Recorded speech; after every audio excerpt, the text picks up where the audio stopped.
Good morning, Facebook. I'm here live with Anna Lovick. She is the founder and owner of the Alchemy Group. Anna, thank you for being on the show today. Yeah, so fun to be here. So I have my headset in. You don't have to, but I put it in because there's some construction going on next door, and I don't want to. I want to have a little bit better of a mic. But do you remember how we met? I remember how we met. Do you remember? I do remember how we met. Yeah. So we were at an event for a mutual friend of ours, and we had to put together this interview, this testimonial, and you did a fantastic job. And that was when we met. I loved your energy. I loved your ability to just kind of light up a room too, and it was just really nice because we got shots of you interacting with people, and that really stood out for me that day. And I have always, just wanted to reconnect, and today I'm glad we're doing that.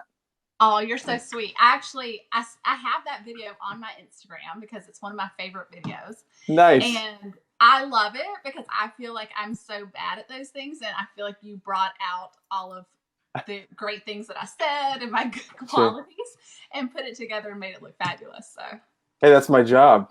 Right? That's my job. So I love the name, the Alchemy Company. I obviously think highly of you. You're doing fantastic. Before we get into like exactly what you do, obviously it's, if people are watching, they can see your Facebook page up on this live here, so they can see it's a real estate service. And we'll dive into that. But how did you get into the real estate industry? Now, you're not a realtor, but the real estate industry, obviously you're supporting cast, right, for the realtors, kind of like us, right? So absolutely. How did you get started in real estate?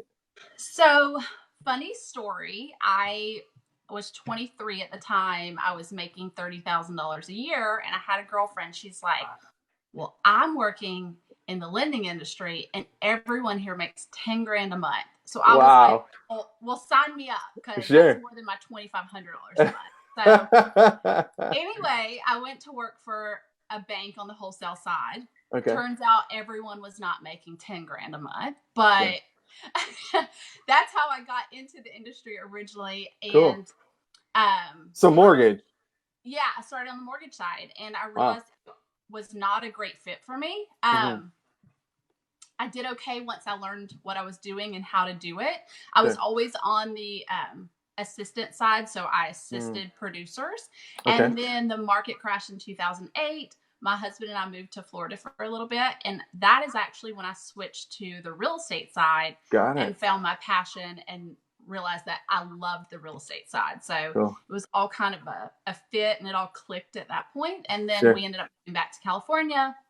Long story short, obviously stayed in real estate, learned and became an expert on all the paperwork and all things real estate for California, and just decided to go out on my own. Nice. And so what's the total of years that you've been in the industry? So I guess 13 years. Wow. Very cool. I know. Very cool. Yeah, I don't know if you know the story, and I'll give it to you real quick because this is not about me, but just so you and I can relate. It's like I was in real estate, then I went into mortgage, and then I found my calling in video. Exactly. So it's kind of cool. We know what lenders are going through. We know what realtors are going through. So I think it's really cool because it allows you to connect with them on a different level than if you were just, never been a part of it before, right? Yeah, and it also lets you, having had those different experiences, it lets you know that where you've landed is where you're supposed to be. So sure. No, that's a good point. Yeah, because you've experienced the others, and you've found your most valuable way to contribute to the industry, right? Absolutely. Yeah. So I know real quick, I know you have a family. I don't know how you do it. You have 3 kids, and you have your own business. Your husband does his thing. I don't know how you do it. 3 kids, right? Yeah. So how do you juggle all that? Honestly, some days I don't know how I do it either. And it's literally day by day. I wake up and I tackle each day as it comes. I definitely am a planner and type A. So that helps. Sure. And then I have a wonderful support system who helps with my kids. I think everyone kind of thinks that as TCs, we work from home so we can just have our kids at home. That's not the case. I do work from home, but my Yeah. kids are not, as you can see, they're Right. nowhere Right. because I would not be able to work with them under my Right. feet. And, Sure. I thought you had them have, tied up somewhere. exactly right. They're in the closet. Yeah, it's tough. I mean, you have to be present with your work. It's not like, you just lounge in your pajamas all day. Exactly. So I totally understand. So tell us about the Alchemy Company. How'd you I want to know, how'd you come up with a name? Yeah. So, I guess as I was kind of brainstorming what to name the company, it really kept going back to service. And when I Sure. started the company, I wanted to be a different experience for everyone out there. I didn't want to be just your average transaction coordinator. Like, I wanted people to use me because they wanted to take their business to the next level and they wanted to have a really extraordinary experience Right. on the TC side. So Mm-hmm. then I found Alchemy, and in a broad sense, it is turning something ordinary into something extraordinary. I like that. And so that's kind of how the name came to be, because we Nice. really want all of our clients, when they work with us, to have that extraordinary experience. Sure. No, that makes total sense, and I love the name and the symbolism behind it. So you've hinted at it. What do you do exactly? Yeah, so myself and my team were just a bunch of crazy real estate paperwork gurus. Uh-huh. So essentially, we help agents take their files from contract to close. So we help them, once they're under contract, really get that file to the finish line. And one thing I think that we do differently is that we really own that transaction and help them manage that transaction. So Okay. as Nice. opposed to just, having a TC to kind of like make sure all of your disclosures are there to help push paper. Right. We take that function completely off of our clients' hands, so they don't even have to think about that. So, we Wow, help that's make great. sure escrow's doing their job, lenders doing their job, making sure the paperwork's there, but then we also help the agents manage the timeline, so they don't really have to think about anything transaction related once they're under contract. That's awesome. Yeah, I mean, I think it's like heaven sent, right, for an agent, where they Exactly. can go and continue to get business. They can go out, network, build their marketing campaigns, and actually execute on them, because they don't have to worry about the transaction like they usually have to when they don't have somebody like you. Exactly. So we consider ourselves transaction managers versus Got it. just transaction coordinators, because we Sure. really are managing all the pieces of the puzzle. That's awesome. I was looking through your Facebook. I think it was your Facebook page, and a review said the Alchemy Group, more like Charlie's Angels, right? So obviously you guys are impacting, right? Like, I remember that comment. I was like, that's amazing. Yeah. How many? Speaking of, just your team, how big or how many of you guys are on the team right now? So there's 12 of us total. Wow. Yeah. So it's really grown. Kind of what you see on the pictures you see on the website is not everyone. I need to update it. It's just hard to get everyone in for headshots and all of that. So of course. Yeah. So now every lead TC has an assistant who they're grooming and training and really teaching them the Alchemy way. And then a couple of our TCs have multiple assistants. So it's really just grown. And I mean, I think that at the end of the day, most of our growth is due to the quality of work and the level of service. And the people, right? Right. So speaking about that, like, how do you attract the right people, to your team? How do you attract obviously you have a big part in that, right? So you attract the right people and your personality, but how do you retain, how do you attract, all those key people? It's so funny that you asked that, because that is the question that I get the most. Sure. from other people, from other TCs to our clients, because maybe like they're ready to bring an admin on, or whatever their situation is. Sure. Or even people in other businesses are like, how do you find and retain talent? Because I guess that's where a lot of people have struggled. And honestly, I wish I had an easy answer, but the best suggestion I have is I hire slowly. And I wait for the right person. Sure. We could definitely probably have taken a path to grow quicker, bigger. Right.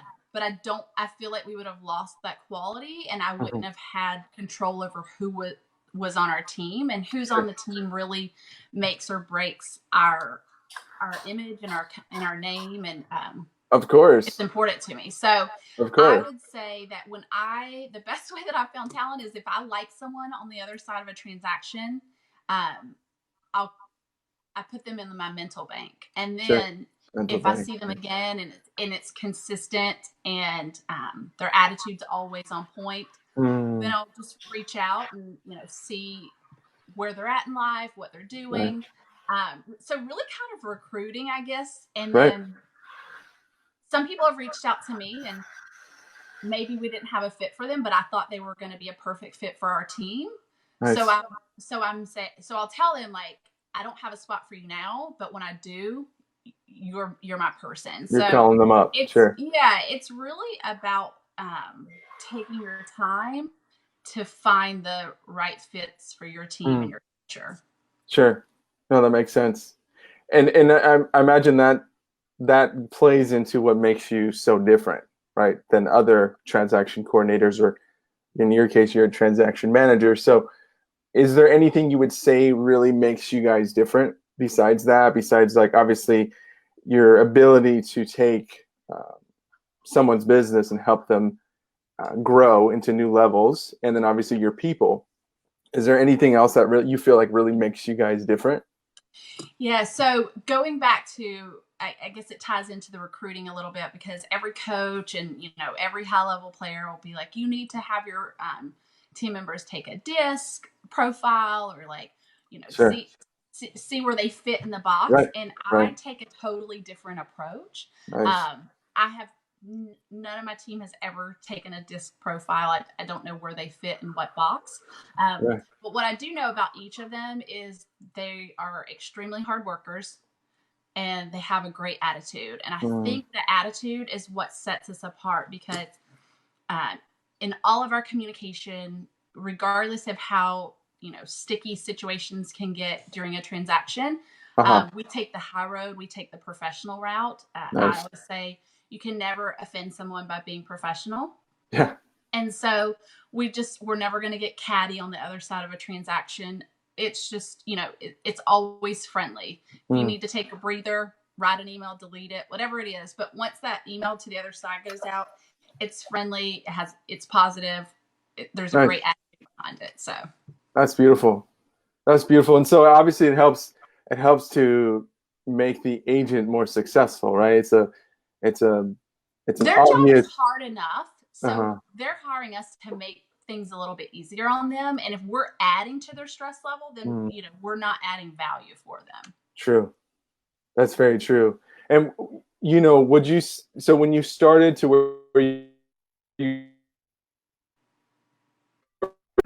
added value to the agents, what you started what would you to break say? Up a little bit. Can you repeat that? Yeah. No, that's okay.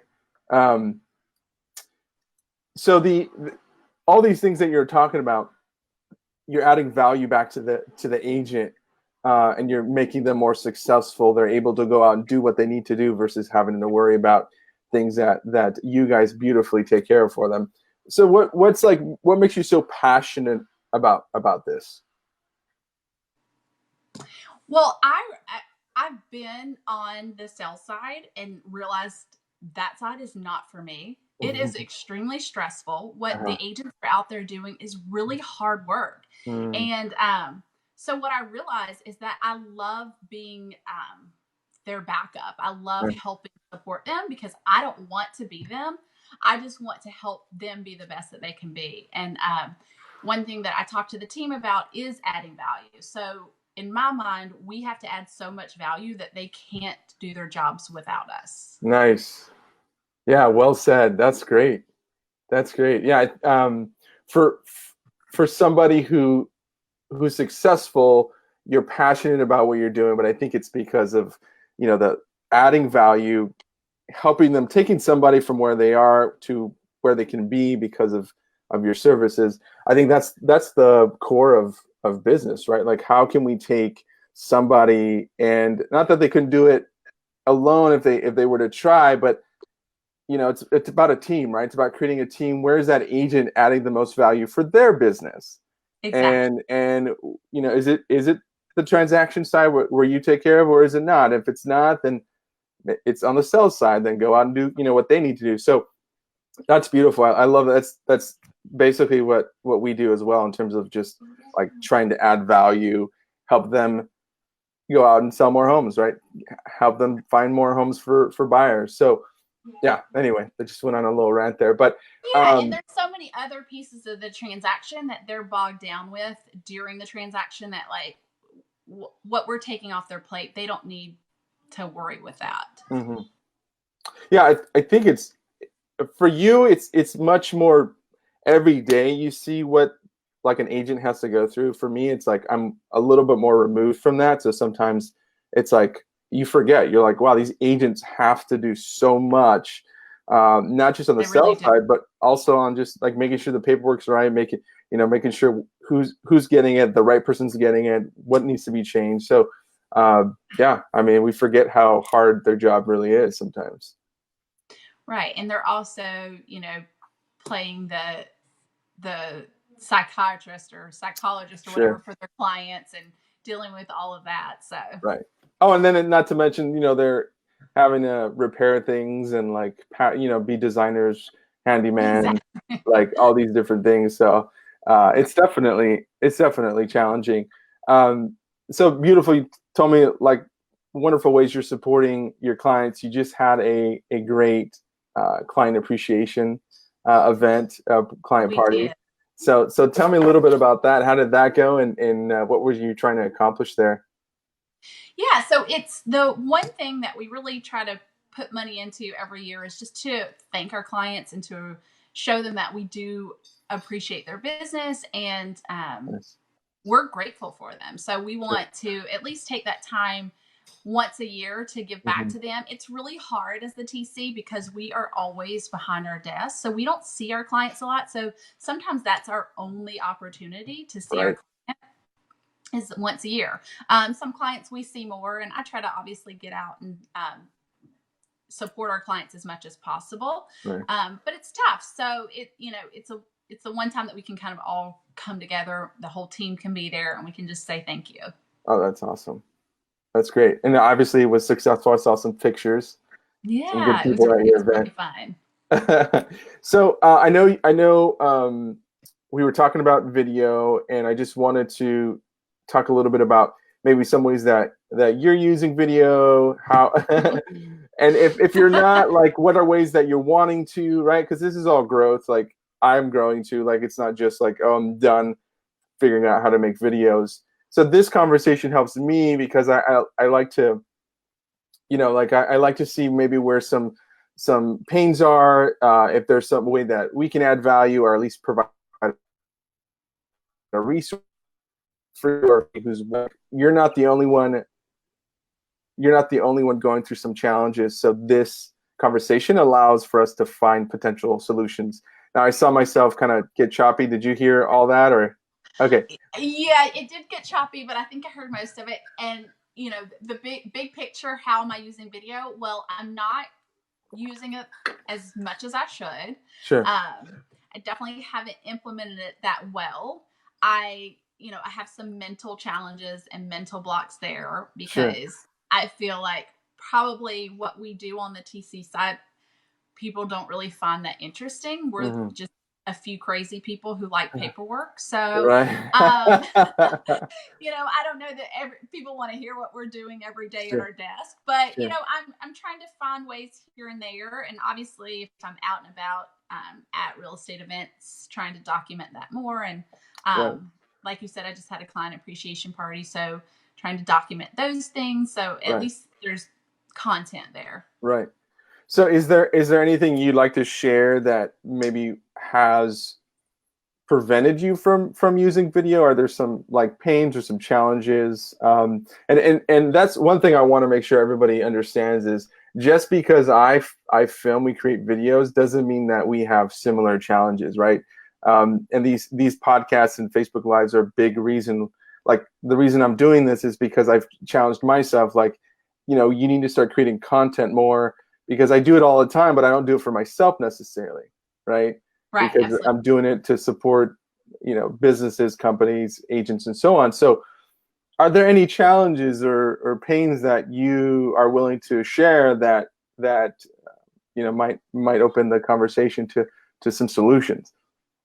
Yeah, well, like I mentioned, most of my challenge is mental. Like I just, you know, I feel like my content wouldn't interest people that much. And, Sure. you know, maybe I shouldn't be making that decision. Uh-huh. Let other people, if they're not interested, swipe on by or whatever. Sure. And Yeah. then, I mean, this is going to sound so silly, but like, secondly, like, I don't want to get up and get ready to like Sure. create content every day. Yeah. You know, I am sitting behind my Yeah. desk all day, so Yeah. you know, sometimes I am wearing workout clothes during the day. Sure. Yeah. So you know, there's a few challenges, and I'm sure those look different for you know whatever your industry is, but Totally. Yeah. I mean, I think those are very common. Like I'm teaching a class right now and doing a webinar coming up about this like very same thing. It's like, and I go through it too. It's like, okay, what am I going to show that's considered worthy, right? mm-hmm. And am I adding to my business or am I taking away because I'm showing stuff that may or may not be of interest? Right. The thing I always say is like, if you're not creating content, or if you're not doing video, then you're pretty much giving your viewers nothing to give you feedback on, right? So easier said than done. So don't think I'm like preaching to you or anything, but it's just like that's what got me saying, okay, what am I not doing? Where can I film more? Where can I document more? And I got hung up on the same thing. It's like, oh, I have to create something.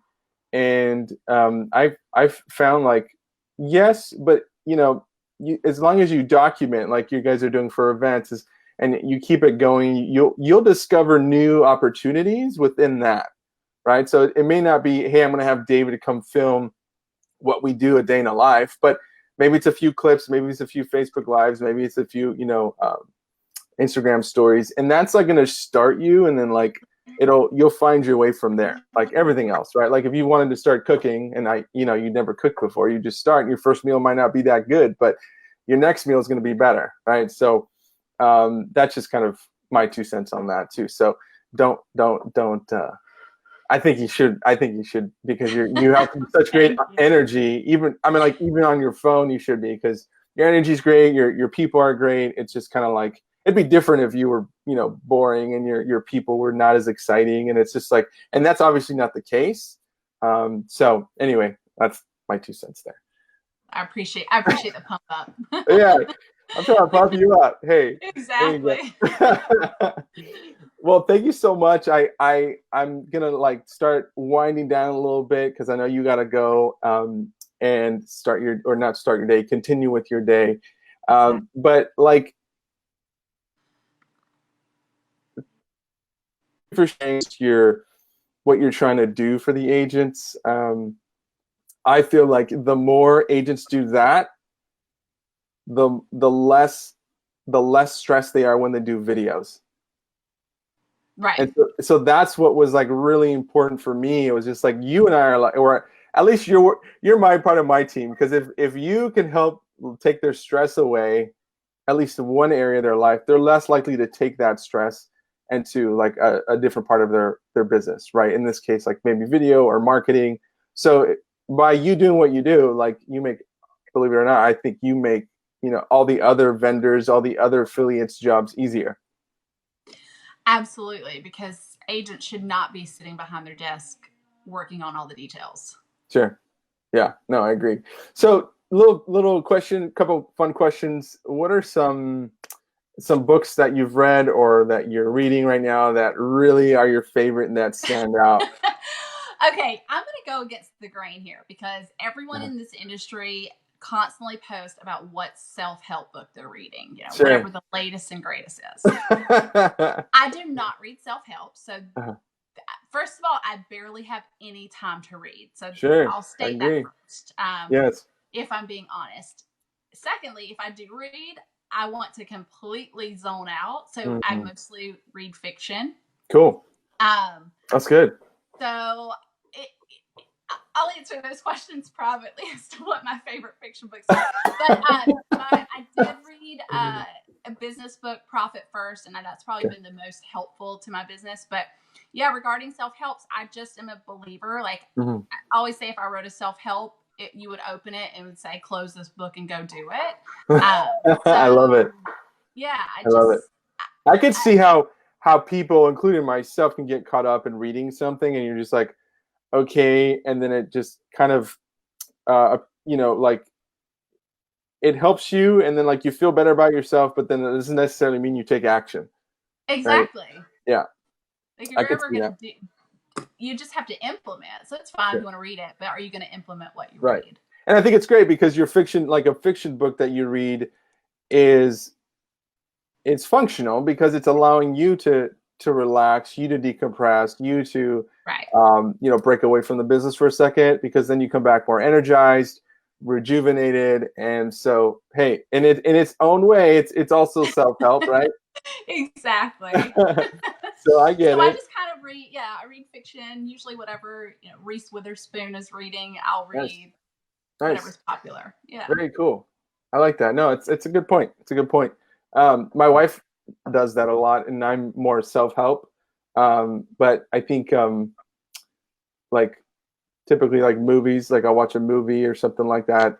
And I don't watch a full movie. Now with a kid, I probably watch like 10 minutes and then like, okay, I'll come back to it later.